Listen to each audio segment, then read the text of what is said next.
gentlemen, welcome to yet another episode of It's Me Speaking to You. I am, as always, your host, Mr. Jeffrey Wilson, coming to you live and direct from the gateway to the west, St. Louis, Missouri. And today, man, I'm digging this episode today, and I hope you guys do the same. I'm reuniting of sorts with an old friend of mine from my old stomping grounds in Chicago, and a gentleman he happens to work with a very interesting story, as these two gentlemen are doing some very worthwhile and relevant work in the city of Chicago, some of the embattled streets of the city of Chicago, for an organization called B.U.I.L.D. We're going to get into all of that. Ladies and gentlemen, if you don't mind, please welcome to the show my good friend, Danny Perez, and his compadre, who he works with. Ladies and gentlemen, please welcome Mr. Clifton Booney McFowler. And Mr. Clifton Booney McFowler is also one of the founding members of the Cicero Vicelords. So he's going to speak on that and have a very interesting story. What's up, gentlemen? How you doing? Hey, Jeff. Good to talk to you, man. How you doing? I'm doing very well. Man. It's so good to reunite with my boy Danny. Like I was telling Mr. McFowler a minute ago, don't let him fool him, because me and Danny used to tear it up in the old city of Chicago just for those couple years I was there. So it was really cool to meet him, man. I met him. For most people don't know, I lived in Chicago for a few years. From around 2000 to 2005, I met Danny at the Art Institute of Chicago. He's a really, really talented artist. We, during a certain class, English Comp 2, I think it was, we got about a 10 or 15-minute break, and somehow that 10 or 15-minute break wound up migrating over to this bar right across the street called the Shamrock, where we'd wind up having lunch and chilling and go back to class 40 minutes later. We don't recommend this behavior, ladies and gentlemen, but this is just some of the cool stuff, man. I saw some wrestling, all kinds of cool stuff from my boy Danny Perez. And like I said, his the person he works with there is Mr. Clifton McFowler. He's been working in the city of Chicago there for many years. What's up, guys? What are you guys up to? And what's going on in that city, man? It's going crazy up there. Yeah, it is. It is. We basically everybody done lost their mind. Doesn't take a complete leave of their faculties. Absolutely. In short, yeah, absolutely. And like I talked to you a little bit earlier today, like we're in the fourth day of January. You know, January 2016. We just started off. We just got over the holidays, and since January 1, 2016, here in Chicago, so we're talking about January to date here, there have been a total of 34 individuals shot and wounded, and 5 of those individuals are homicides for 2016. So we are not even a week into the new year, and the city of Chicago has lost 5 lives already. I mean, it's really, honestly, man, when I was there, and I was there in the year, like I said, about 2000 to 2005, and I lived in what is known as the Humboldt Park area. I lived pretty much on California and Armitage. And even then, I mean, Chicago's always had its issues. But even then, it was, I called it like the song of the neighborhood. Every like 15 minutes, you heard an ambulance, you heard sirens for something. And it sounds like some of the work you guys are doing is out in that region. It is in the Austin. I mean, you tell me about that. Actually, yeah, tell me about the organization you guys do. You guys work for, the function of that organization. It's called B.U.I.L.D. Tell me a little bit about that, gentlemen. Yeah, I'm gonna let Booney speak a little bit more on the street work that we do, because that's where his expertise is. I'm just going to introduce the organization to your listeners. B.U.I.L.D. is an acronym for Broader Urban Involvement Leadership Development, and B.U.I.L.D. has been around since 1969, doing work in Chicago.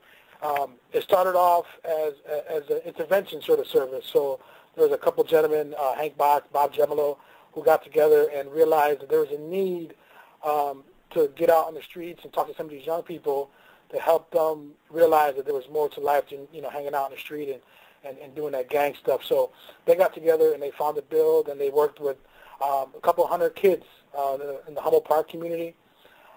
Now B.U.I.L.D. creeping into the 50th year, just about. We're now serving about 3,000 youth annually.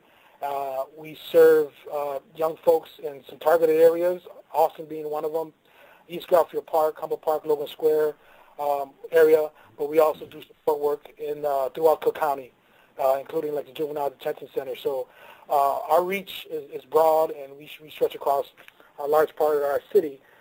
But for this conversation, I think we're probably going to talk a little bit about Austin, one of the largest communities in Chicago and one of the most violent communities in Chicago as well. And Booney, who's sitting next to me here, grew up in Austin, and he is one of our intervention specialists who will get out on these very streets that some of these high-risk youth are located. And he walks the streets, and he talks to these young men and women, and he helps them get their life right. So I can let Booney speak a little bit more about his work. Yeah, how you doing? I'm Clifton Booney McFowler, and I grew up on the west side of Chicago in the Austin community. And in the 70s, me and a few guys got together, and we started a street gang over here, the Cicero Vicelords. And I went to prison for 27 years.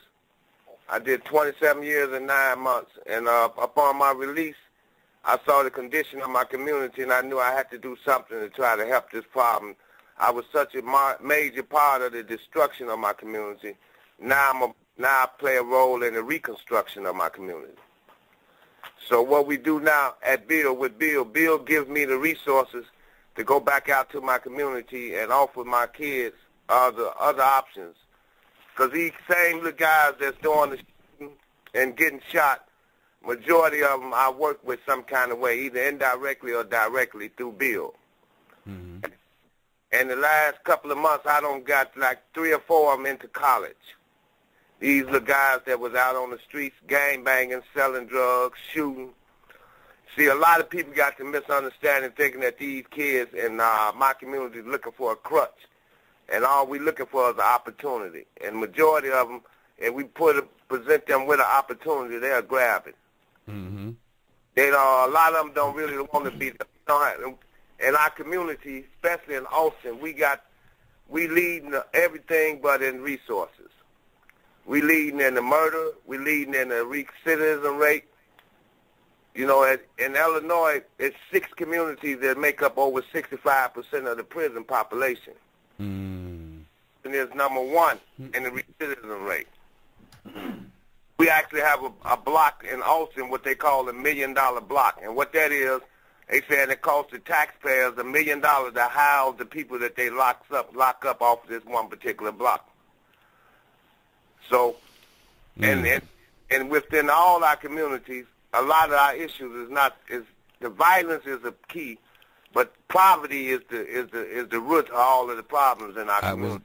I was going to ask you about that. It seems like in most cases, when you trace back issues of crime and all those things, those statistics you spoke of, they're usually not just the problem themselves. They're generally symptoms of the problem, and generally that problem is at the root poverty and economics. Right. See, in America, we're a capitalist society, so if you don't control the economics of your community, you don't control nothing. And we don't have nothing in our community that we can say we control, other than the crime and the negativity. Do you think some of that and I'm gonna put on my conspiratorial hat because I wear it often. But do you think some of that is by design? It seems like some of that's been going on for so long, and even looking at what's been going on with the commercialization of prison building, and some of those companies being traded on the stock exchange, and the success of their companies is based on how full their prisons are. Do you get any sense that some of that is just it's on purpose? You know what I mean? It's kind of coincidence. I don't believe it's a coincidence that we leading all the statistics and all the negativity, because we a powerful country, man. And if we get behind, and in Austin, especially in Austin, we surrounded by Oak Park is to our west. Mm-hmm. And we got Cicero and Bourbon to our north, our south. I say, so we got a lot of, and I was just speaking with some people from Oak Park. It's one street that separates Austin from Oak Park. And I tell them, I say, the key to this is prevention. Y'all might as well come on board and help us with some of these issues here, because we just one street away from your backyard. Where you can, I call it the canary effect. I think what they do is they try things out in our community first. And then the same way the miners used to do with the canary, they send the canaries in the mine first to see whether they can survive the gases. Right. And then once they come out and they see the canary can't deal with it, so they know not to send a man in. And I think they put all this stuff in our communities because it's no coincidence that our communities are the ones most affected by most of the ill in society. Well, and it's been, as you know, I mean, that's nothing new, for historically, going back. Well, and this is another thing to kind of touch on. It seems to me, and this is one of the things, man, when I first, like I said, I'm from Iowa. I'm from Davenport, Iowa, and of course there's gangs, there's all that shit there, there's all that kind of stuff there. But when I moved to Chicago, I was walking down, I was right in front of the Blue Line California stop. Danny, you know exactly what I'm talking about, right on California there, pretty much right in front of the cop shop there. And these cops had pulled these dudes over. And in my mind, a pullover is like, license and registration, please. Dude, these guys came out just, I mean, it was, that's for me, I was just in shock because it was just like, MF this, it wasn't even kind of cool. So clearly I just was like, whoa, this relationship is clearly seriously adversarial. What needs to take place, and this is obviously a larger discussion, but in your opinion, what are some of the things that can happen to bridge this gap between certain of these communities and the police? Because as we see, as we read all across the country, as all across the country reads about St. Louis as well, this name, I don't know if you like the name Chirac, but it's basically describing, people are using this term for a war zone, and you watch it every day, like Danny just described the statistic. It's like a war zone statistic. So, I mean, it's like, yeah, if I could just real quick, just going back to community policing, B.U.I.L.D, what we do is we work closely with the commanders of the districts of the communities that we serve, and we build a strong relationship with the police officers. And I like to think that what we do, I mean, police officers are human, right? And they're asked to do a lot. Large cities. Absolutely. I'm not entirely sure what the number is for police officers on the force, but I'm almost certain you talk about street gangs or drug dealers in Chicago, they're probably outnumbered 5-1. The number is probably larger. We take pride in working with the community, community policing with the districts that we serve, with the commanders that we serve or that we work with in the community. And what we try to do is we try to build the relationship between the community and the officers. I think if the community feels like police officers who patrol their streets are out there for their protection or are out there to actually make the communities better by building relationships, I think that a lot of that... I think accountability is the key. Everyone must be held accountable for their actions. Absolutely. I was going to say, this is a two-way street. Like, you guys, in B.U.I.L.D. and Danny, you guys' organization can reach out and have those relationships, but when you have, continuous... like whatever we just saw in the last couple of weeks, the video just came out about the one gentleman, and like this, just seeing the institutionalized almost corruption of how everybody lied to cover their ass to the point where the superintendent or whoever that was that got fired, this is so systemic. It's a two-way street, like Booney just said it. They have to hold themselves accountable. And this goes back to this just goes back to like your Fred Hampton type stuff, trying to rebuild the community, but being murdered for it, And I know a lot of, I work closely with the police, and it was a hard transition for me from becoming an outlaw to a citizen. Sure. So, and what I do is, if I was held accountable for my actions, and I did what I was prescribed to do according to the law of the land, I'm saying every man, whether you got a badge on or not. And my thing is, I don't use the crutch for the police killing and blacks killing blacks. Everybody that's doing the killing need to be held accountable. Absolutely. I'm just as outraged as when I hear about another black killing a black as I am the police killing a black. The only difference is if a black kill a black, he's going to jail and being held accountable for it. Right. For some reason, if the police kill a black or kill someone, they don't be held to a higher standard as I think they should be. Absolutely. I think that... I'm sorry. No, go ahead. I'm sorry. I think that if you commit the crime, if you commit the act, you should be held accountable for it. And especially with the police. If the police do something, shoot somebody, kill somebody, I can't go out there and accidentally kill you.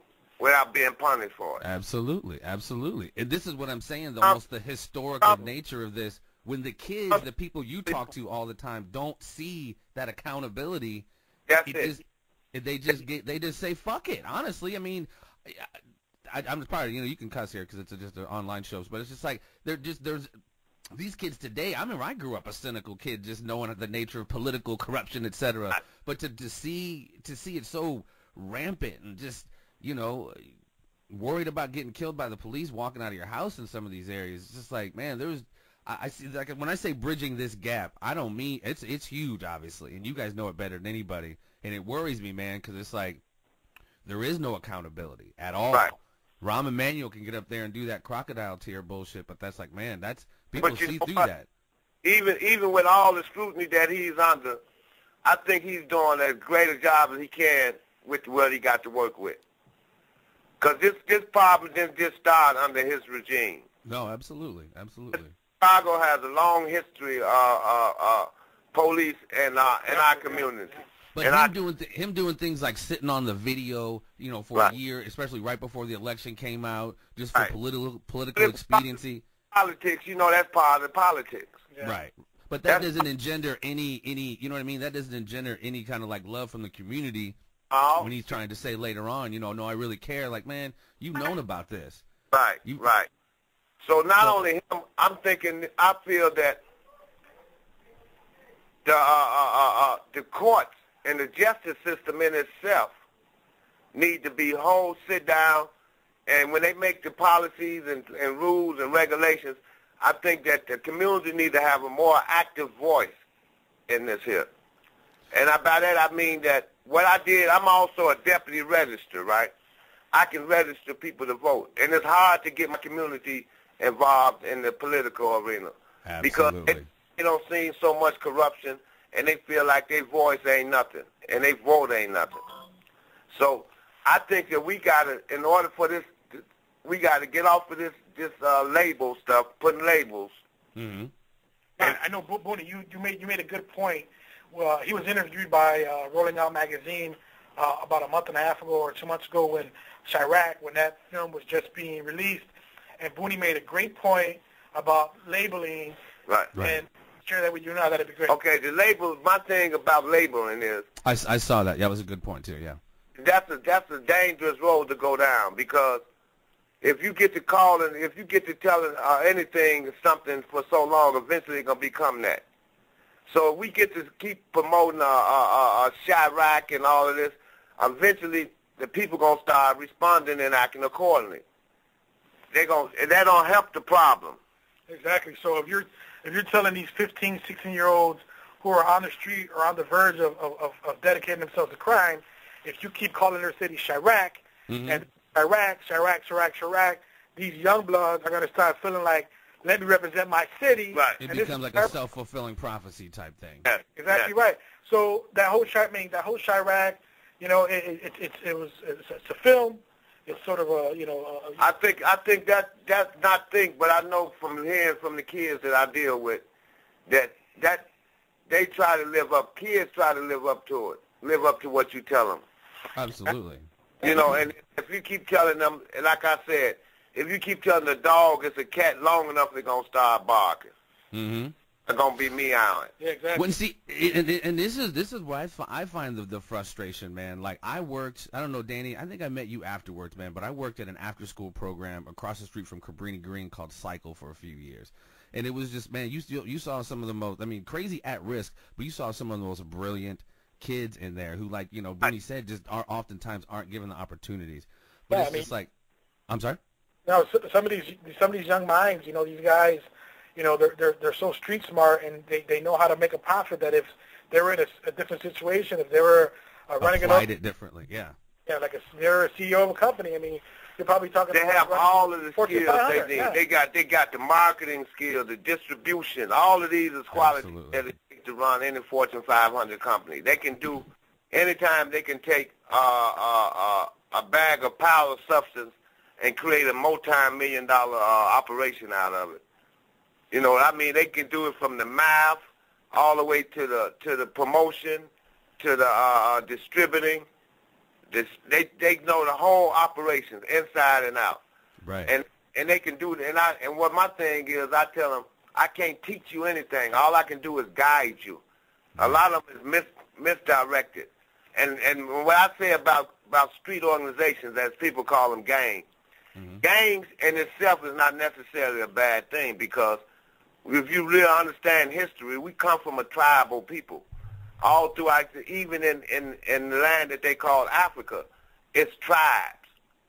You know, and that's all the organizations, street organizations are, tribes. Well, and that comes down to, like you said, the labels. You know, the police is technically a gang. The federal government's technically a gang. But it's like those certain misnomers with those connotations. You know, gang is thug and all this other stuff. But, you know, police is an organization and a fraternity, you know, all these kind of more benevolent terms. But my point, kind of what I was saying about the kids I was teaching, and I know you run into it too, and I feel you, man. And like I said, it's so frustrating because your heart is more than in the right place, and you're doing it. You are boots on the ground doing it. But when you, not only when you see it, but when these kids you're trying to change around see completely this lack of accountability, and almost not only a lack of accountability, but almost like it's a predatory thing, almost like they're being hunted. That's almost what it looks like. I might be just seeing the more sensational news stuff on the outside, but it looks that way. And not only from the police standpoint, but they're almost, certain aspects, it seems like they're out there, the situations, they're hunting each other. And it seems like a war zone. I hate to even call it, use that kind of term, because I feel what you're saying. When you describe it for that way for too long, they just kind of wind up becoming a self-fulfilling prophecy. But I had a question, you guys, because you guys are out in this area, the Holman Square area. And Danny, I just sent you an article. If you could check it out on your Facebook. This has been something that's been in the news for a long time, and I'm not sure if you guys even heard about this. It's something that's called a black site. For the Chicago Police Department, where they take these people, they're not seen for a long time, they might wind up dying. What are your thoughts? And this is a part of this whole thing I'm talking about people. I think you guys are asking everyone to play by the rules, but the kids nowadays know there are no rules. The rule book has been like burnt up, and I'm not saying that this means complete revolution or rebellion, but we got a long way to go before it gets better. What are your thoughts on these black sites? Well, but before Booney answers that question, I wanted to go back a little bit about being hunted. Now, let me just share a stat with you really quick if I could. In 5 years, the state of Illinois dedicated more than $2.4 million to the 4800 block of West Adams Street in Austin. Now, you tell me if these kids are not getting affected or hunted when you got police officers going down this 4800 block, one street, and they're locking these guys up for everything that's going on. So the state of Illinois, almost $2.5 million dedicated to one block here in Austin. We're talking about imprisonment and everything else that goes with it. Right. Now, you talk about young kids not feeling, like they're being targeted or being hunted. That stat alone kind of puts a number behind what you had mentioned there, Jeff, a little bit ago. And just to go back on the black sites, I'll let Booney speak on that as he's more familiar with that. Yeah, I know personally, people that don't been there. We got an organization that we affiliated with called First Legal Defense, and they've been fighting this fight for a long time because they don't even allow you to get a lawyer when you're in there. No, yeah. That's what I'm saying. It's a complete departure from anything relating, even resembling constitutional. Right. They don't tuck the Constitution, balled it up, and threw it in the garbage. They don't recognize it. And then and there's stuff like this here that doesn't help the mayor, no one else that's in authority, and none of the politicians, because they got to know about this here. This is if I know about it, they know about it. Oh, I did the website I just sent to Danny's from Business Insider. I've seen it all over, and it's been a couple years now, so I know it's not a puzzle. I even sent it to Tara Stamps. I'm not sure if familiar with the Stamps family. She was running for the alderman seat in the 37th Ward. Excuse me. I worked with her at the after-school program just to make her aware. Against Emma Mintz. Yes, sir. She lost by a thin margin, but dude, she fought the good fight. She was one of the few people that had the runoff with along with the mayoral race. Yeah, I'm familiar with Stamps. I'm familiar with her.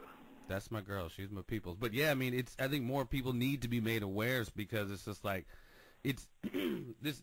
I think it is absolutely crucial that this gap be bridged, that this relationship become less adversarial. But like I said, I think we're far away from any kind of solution because of places like this.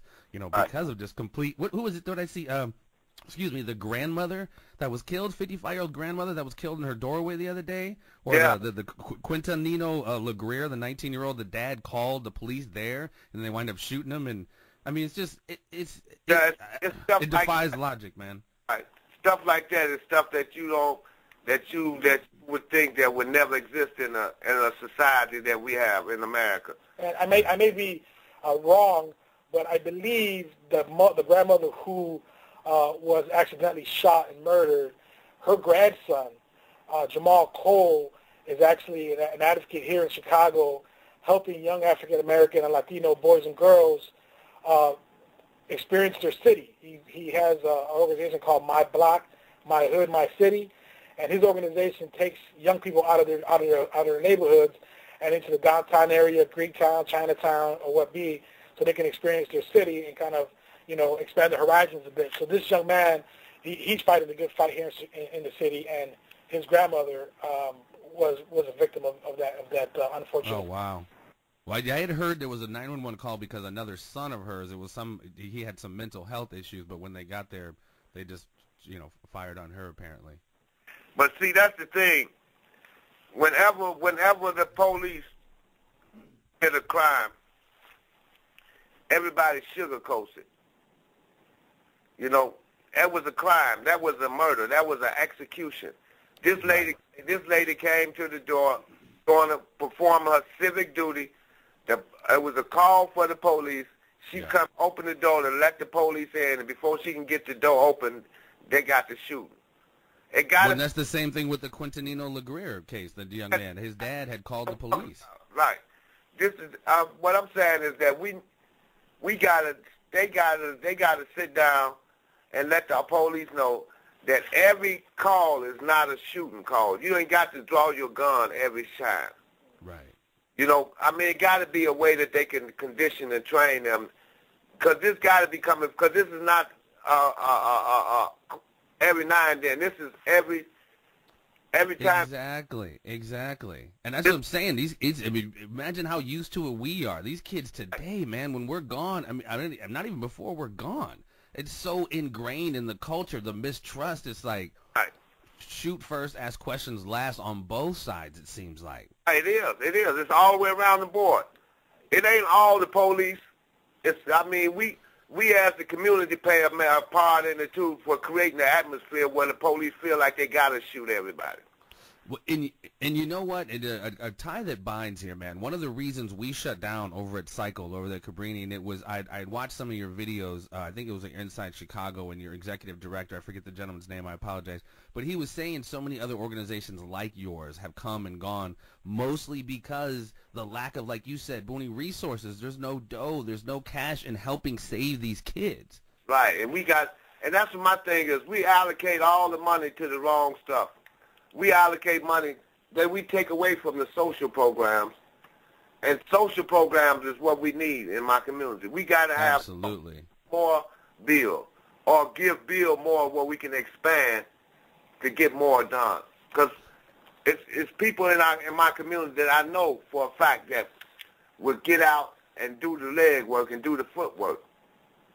If the resources were there. Yeah, and like I said, this was 10 years ago when I was at the spot, and we had a Fox News fundraiser and all this stuff, and we raised some dough, but at the end of the day, they wound up shutting down, and it's only gotten worse, not only in that area, but, you know, even my Humboldt Park area, as crazy as that was then, it's gotten worse. I mean, which is just hard to imagine.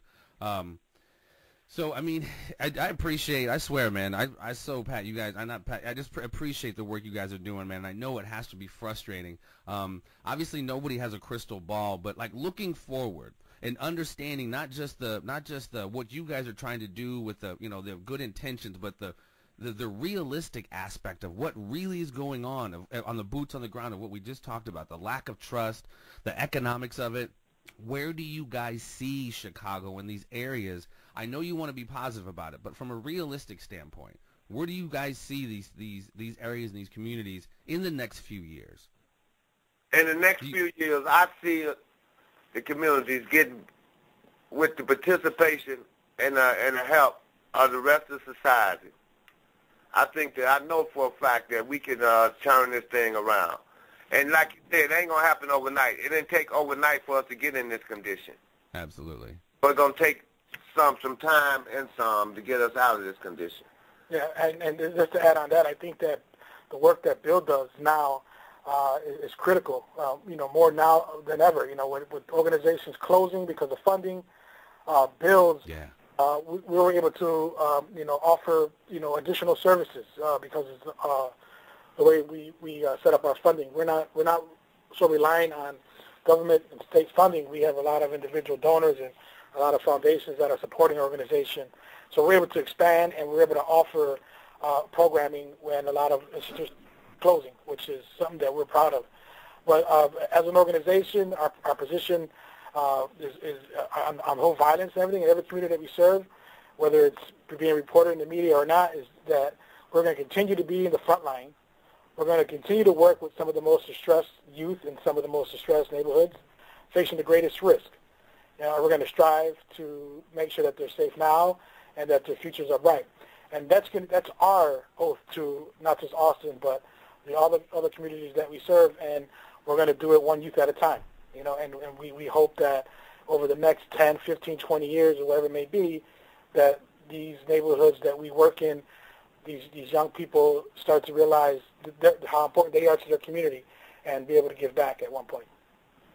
That's awesome, man, and I commend you guys for it, man. I know it is a daunting task, but obviously, you, Booney, being, just such an authentic cat who knows, the downside of this thing really comes with some authenticity when you talk to these youth, and that's what really is required.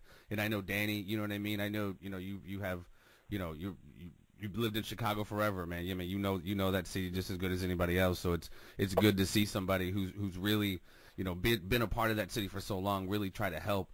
Give back, man, because it really needs it right now. I mean, the youth, at-risk youth now is such a, it's always been a term, but it's so crazy now and even more applicable in the area you guys are working in, man. So I definitely continued work, continued success, and I hope, obviously, all the best, man. Well, we certainly appreciate that, and I'll leave you with this little note that we remind ourselves every day. Whether it's Booney out in the streets, or if it's someone like in my role, doing some communications and sort of media outreach, B.U.I.L.D believes that every child deserves a bright future regardless of individual challenges or neighborhood barriers. To transform children's lives from at-risk to at-hope, B.U.I.L.D provides comprehensive services across critical developmental milestones, meeting young people where they are, in the schools, on the streets, or in the court system, providing communities that are too often facing disruption, isolation, and change. B.U.I.L.D strives to be a constant and trusted resource for youth throughout their lives, whether they are struggling to stay in school, out of gangs, or striving to go to college or build a career. Now, those are words that staff. Yeah, we live by. We're reminded of that, and it's in our tag: building hope, building lives, building future. So. All your listeners, if they want to learn more about B.U.I.L.D, they can visit us at www.buildchicago.org, or they can call us up at 773-227-2880 and learn more about how they can help. They want to volunteer or maybe even throw a couple bucks our way. Hey, do you guys have any other personal or any other kind of social networking stuff you want to throw out there, or do you just want to keep it B.U.I.L.D related? Everything that's what I eat, live, breathe, build. That's what's up, man. We build all of our talents, all of our passions of our city here in Chicago. We extend it out to the work of B.U.I.L.D. And like you mentioned, I was born and raised in Chicago, and I grew up in a single parent, family kind of structure where a lot of these young men and women are out here experiencing. I was blessed enough to have a strong family support, sort of centered. It allowed me to, understand that I was able to go to college and sneak out there in class to go have that beer and burger with you. And meet cool cats like me, brother. Yeah, but I was given that opportunity to understand that I had, I can go and make that sort of change, within myself. So, I take a lot of pride in doing the work here in the community to help a lot of these young kids realize the same. They could be the first person in their generation from their family to go to college and graduate and get a degree and really reach for something that they really want to do. So, I appreciate you taking time out to speak to me, speak to Booney. Yeah, I appreciate it. Absolutely, man. Absolutely. I mean, a big thing, man, like I taught the kids back at Cycle, man, the word transcend. I liked it from the movie The Hurricane. Transcend your environment. Transcends the things that hold you back. Just transcend. And you guys are definitely doing it, man. However, I cannot let you gentlemen leave quite yet. There is one segment I must ask you guys to partake in. Hopefully you guys don't mind. It is called the Conspiracy Triangle of Doom. Since I have two of you, I will do one at a time. It is simply 3 questions that I ask. You may answer yes or no, or you may expound if you wish. Are you prepared, gentlemen? Yes. Question number 1, we will toss to Booney. Question number 1, sir. Do you, sir, believe in the existence of extraterrestrial intelligence? Yes. A definitive yes from Booney. Yes. I'm with you. I believe I can't. I'm not. I believe that we can't be the only beings that exist. No, we can't. I agree 100%. Right. Danny Zuko. Well, Ooh, the mic.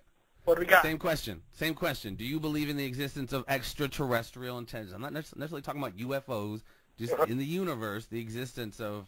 I'm sitting next to one. What'd he say? You sit next to one, Booney says. Yeah.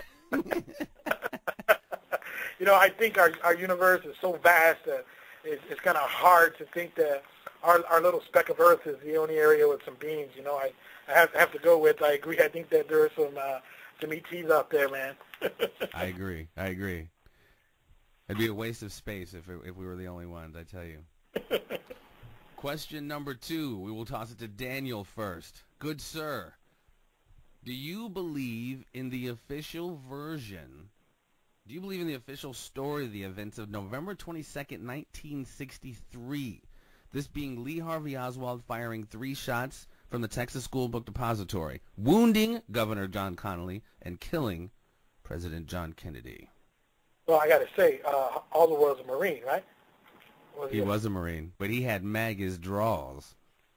means he wasn't any good. Yeah. I have to say, I mean, I've heard crazy things, bullets ricochet and bullets don't have a name, so, who's to say that he was alone? I have to say, I think so. I mean, I don't know how anybody... I don't believe in the official story. You don't believe it, huh, Boone? No, Booney jumped ahead. Just went ahead and just powered through it. Let you know. I think that at that time, our government and the way we were set up, I believe that it was somebody with them. So Booney, Daniel, you feeling the official story? You believe it's Oswald? Well, I think there's more to it. I think there wasn't there some sort of a mob sort of affiliation with that? It was then what was his name? Hoover. They were saying he might have had the FBI was probably part of it. I think that mob cat from New Orleans who no, he's talking about the guy. What's his name? Carlos Marcello was the mob guy in New Orleans. Marcello. I think he wanted to axe all the Kennedys, man, Robert included, right? So yeah, there was some heat. There was definitely some heat between the mob and the Kennedys. So both of you guys smell a rat. You don't know exactly what was up, but you smell it. Well, I don't think they know everything that happened, so they're going to write up something that... Every year they come up with more evidence. Right. It could have been the ETs that did it. Ooh. Check the grassy knoll again, man. Maybe that might be... Exactly. There we go. All right, final question in the Conspiracy Triangle of Doom. Back to you, Booney. Question number 3. A little bit more contemporarily, more recent events of following narratives. Do you, sir, believe in the official version of events of September the 11th, 2001? On one side, we have the 19 hijackers from Saudi Arabia with box cutters doing what they did. And on the other side, we have more conspiratorial conversation about inside jobs and controlled demolitions and missiles hitting the Pentagon, no planes, and et cetera, et cetera. I'm going to have to agree with the official version on this one. Oh, boy. All right, sir. Well, let me tell you this. I think our president was some way invested in Halliburton, who was able to They're private. Benefit from war. Him, Bush and Cheney. Cheney was the chairman of the Hollywood. I have to say, well, all the money that they were able to make because of the war that we're pretty much still there.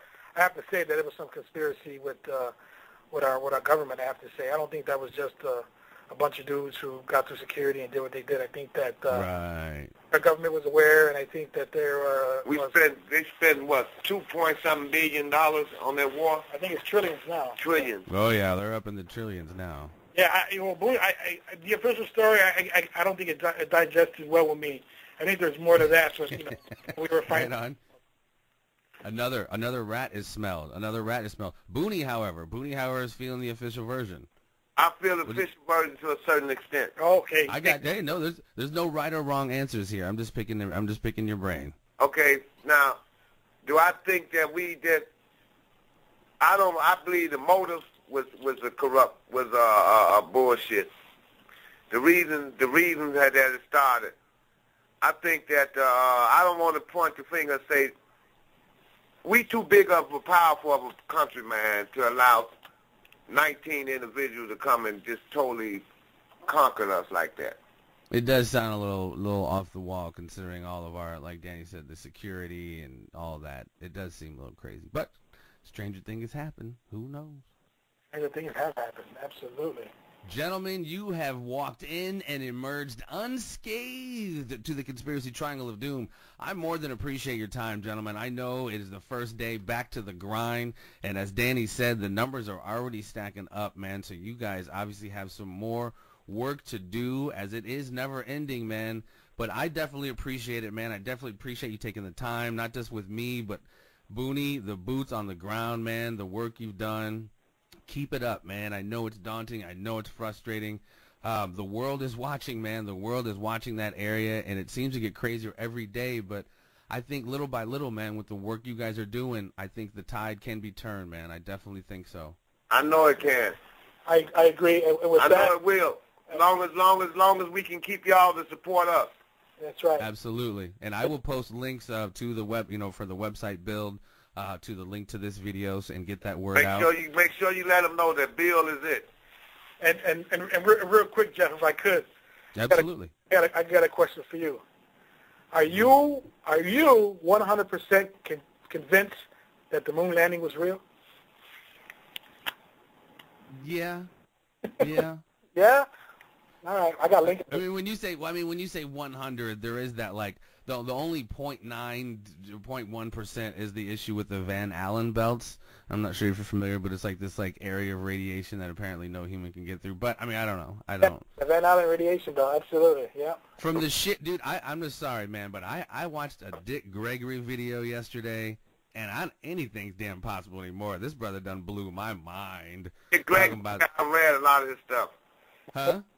I have read a lot of Dick Gregory material. Dude, this brother, in a nutshell, he pretty much said, quote unquote, powers that be, the man, Illuminati, whomever, came to Tiger Woods and said, and busted him on his sex stuff because they didn't want him to become the best golfer. They told Magic Johnson to say you had AIDS because him and Michael Jordan and Isaiah Thomas were involved in this huge gambling thing, killed Jordan's dad, killed Cosby's son because he was trying to buy NBC, and this is why all this shit's happened to Cosby. I was just like, what?